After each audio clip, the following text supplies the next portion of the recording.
Hey, dumb people. I said dumb. I meant gum. No, I meant gun. Hey, gun people. I don't know how many people don't understand what I'm saying. What did you say?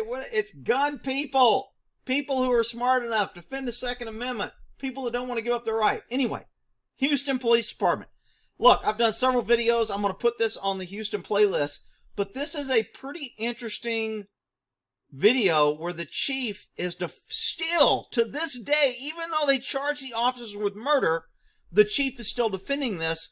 I'm going to try and give you a little bit of insight on what he may be trying to say, and he's not articulating it very well.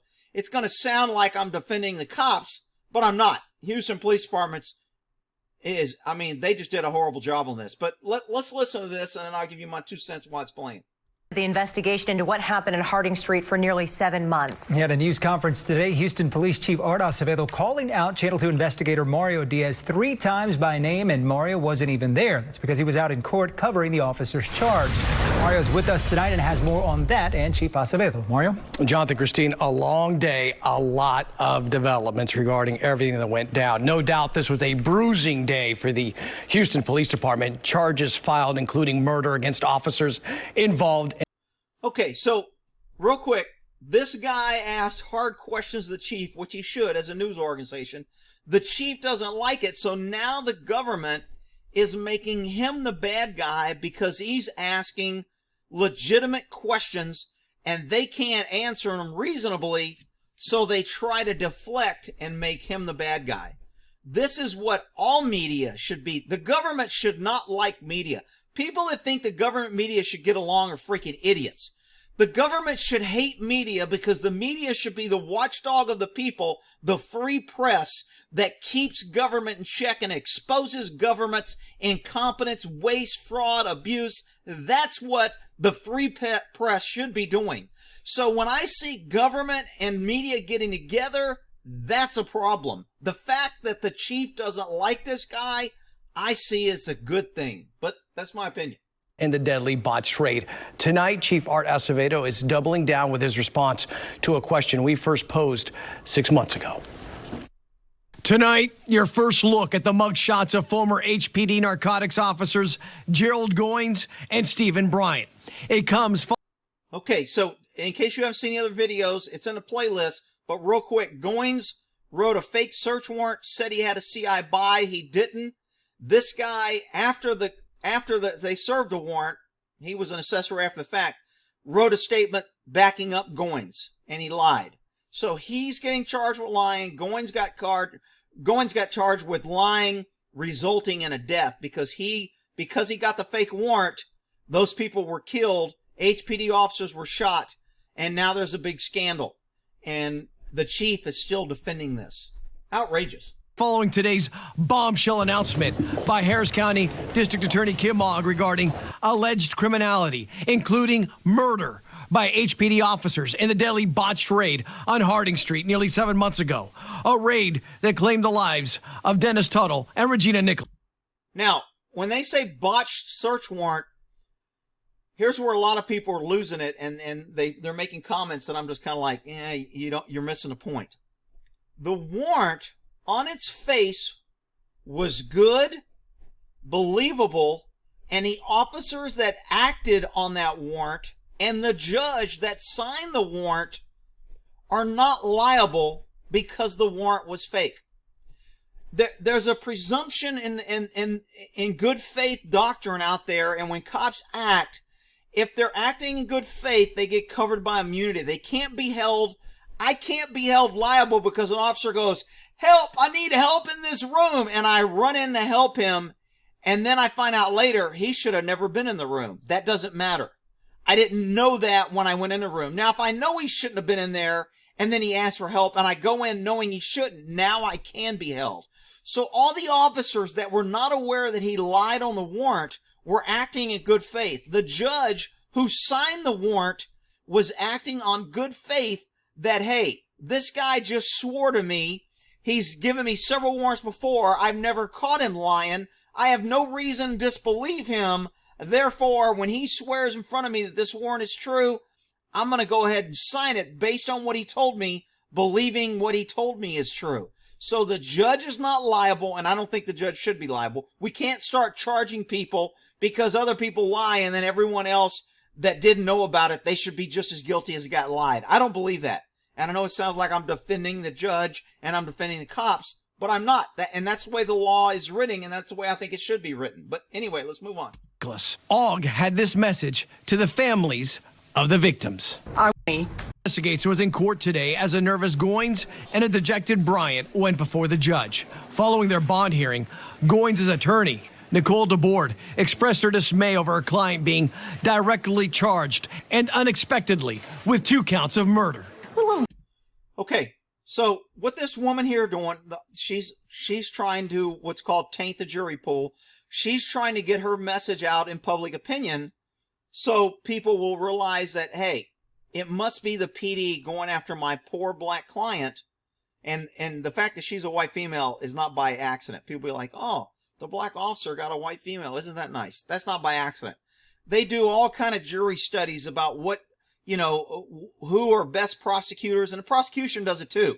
Okay, if there's a case where a woman's been raped, they're going to have a woman prosecutor. They're not going to have a man do it. So they're always juggling the sexes and colors to get more public opinion and PC to respond and to manipulate the jury. Instead of having the jury just judge the case on the facts, they always want to put this other BS. So this little white female here is going to say things that will make you think, wow, they must really want him because they did something that's odd. I don't think that's true, but that's what they're saying. Here we go. I'm a little disappointed and surprised that in a case that's as serious as this one, the district attorney's office did not bother to vet it with a grand jury. Okay, so a DA can charge. They don't have to go to the grand jury. They normally go to the grand jury because it just looks better. They also go to the grand jury because when they don't want to charge something, they do a crappy presentation of the grand jury, and the grand jury says, we're not going to indict. And that way it doesn't look like the DA is being lazy and doesn't want to prosecute certain crimes. And then on the crimes they want to prosecute, they go in there and do a bang-up job to the jury, to the grand jury, which is secret. And then the jury convicts and they go, it wasn't us, it was a grand jury. It was a bunch of people. Don't blame me. So the grand jury is used as a pawn in the system, just like everything. But in California, they use what's called a preliminary hearing instead of a grand jury. They don't use a grand jury. They do what's called a prelim. So before they go to trial and charge, they go in front of a judge and they explain to the judge in a preliminary hearing saying, hey, we believe this guy committed this crime and here's why we believe it. And it's just basically what we call a probable cause hearing. Basically, you're justifying your probable cause to the judge in court. The defense attorney's there. He gets to throw in some lies or throw something on the wall and hopefully it sticks and says, Your Honor, I don't think my client needs to be charged with this. They haven't even presented a case. Well, it's not their job to present the case. A preliminary hearing, you just have to tip the scales to say there's enough to charge. And the grand jury, same thing. You just got to convince them to charge. They still know they have to go in front of a jury and get convicted by 12 jurors. So the fact they didn't go in front of a grand jury at first, they wanted to get out in front and put this out here. The DA wanted to get her name in the thing saying, I'm taking action. I'm hard on police crime. Look at me. This is government policing government. She wanted to get her name out there and said she took action and charged him before she took it to grand jury. And now she's going to take it to grand jury and see if they'll up the charges. Or at least they will justify and back her up. So then she looks like a hero. So it's all games and everything, but that's just how it's played out. Hours after the charges were announced, Chief Art Acevedo held his own news conference. And so I'm not going to get in a debate with Mr. Diaz on every little piece. The HPD chief. Every little piece. Dude, your damn entire drug task force is out there buying dope, keeping it in their car, bringing dope to search warrants, finding fake dope, stealing guns, stealing money. Goines is charged with stealing money, stealing drugs, unlawful possession of drugs, lying under penalty of perjury, getting a false warrant, which resulted in 2 people getting killed and 4 officers getting shot. And this chief says, I'm not gonna get, what did he say? The petty details? What? Mr. Diaz on every, I'm not going to get in a debate with Mr. Diaz on every little piece. Every little piece. Dude, this is the largest corruption case I've ever seen in my entire life. and my 30-plus years in law enforcement with several federal and local and county state agencies, this is the absolute worst case of police corruption I've ever seen, where a cop lied on a warrant, said he had a CI buy dope, got a warrant, brought dope to the crime scene, and in fact basically was going to set them up and end up killing both people, and 4 cops got shot. Probably by other cops, but they're not saying that. And this chief defends it saying, I'm not going to get involved in every little detail. Are you freaking kidding me? The HPD chief not happy with a question regarding an exchange he and I had last February. This is what he said to me on February 15th. It's really important for the community to realize we still had a reason to be at that home. We should not draw final conclusions, as disturbing as it is, until we uncover every single investigative lead. Chief, you indicated you had reason to be at that home. There appears to be no reason listed in this affidavit. But to remember, that affidavit is but one piece of... Dude, that affidavit is the only thing that got you in the house. This chief, this is what he's spinning to the public to where they don't know. If they had other probable cause to get in that house, then that affidavit should have said it. You don't get a search warrant and then go, I'm going to leave out all the other stuff. I'm only going to put in the crooked stuff to where we're lying about a CI. That's not what you do. That's actually against the law. You must give the judge full disclosure. As a matter of fact, I know cops that will go judge shopping and will take it to one judge, and when the judge won't sign their warrant because it's a shitty warrant, they will take it to a judge they know and get that judge to sign it. And then there was case law that said, hey, you can't do that, and if you do take it to a second judge, you must disclose that you took it to a first judge and tell why he didn't sign it. Because cops used to try and play the system. And now this guy's saying, oh, well, we had other reasons to be in there. That affidavit is the only thing that got this freaking search warrant, that gave you authority to do a no-knock warrant, kick a door and go in and kill 2 people. This chief is a freaking scumbag. Wow. A very comprehensive investigation. However, when my colleague Sophia Beausoleil asked about it today on 2 occasions, this was Chief Acevedo's reaction. I stand by that. We had probable cause to be there. Can you go back and explain the probable cause, what you were talking about earlier? That's a reasonable question. If you had probable cause, because we already know that the warrant was totally full of lies and was full of fake shit, and it doesn't appear you had any probable cause, if you had probable cause, why don't you tell us? There's 2 innocent people that are dead and there's 4 cops shot. Why wouldn't you tell us? Watch his answer. In regards to saying that they had the right to go in. No, tell Mario Diaz that's great that he's watching, and I appreciate it. That's good. But the probable cause, let me just tell you this. If I was investigating this, we would have done a search warrant based on what we knew. We would have done it right, and we probably wouldn't be here today. Well, that's because you're an idiot. Because if you do a warrant and you don't put all your probable cause in it, you're a freaking shitty investigator and a shitty cop, and you're lying to the courts, and you're violating law because you're leaving things out of a warrant. So you're pretty much just told me that you're a dirty ass cop right there. This chief is a scumbag. We are a nation where the rule of law matters. Doesn't matter to Houston PD. You can lie and the chief still supports you. So tell Mario thanks for watching. I appreciate it.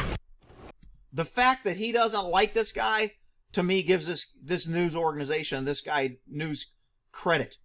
That, you know what? They're not kowtowing to the freaking government. They're not kissing the government. They're not selling the government line. They're asking hard questions for the people, and they're trying to hold government accountable. And that's how all media ought to be. Chief Acevedo is absolutely right. We are a nation where the rule of law matters. However, the chief failed to answer our question, only stating he stands by his comments.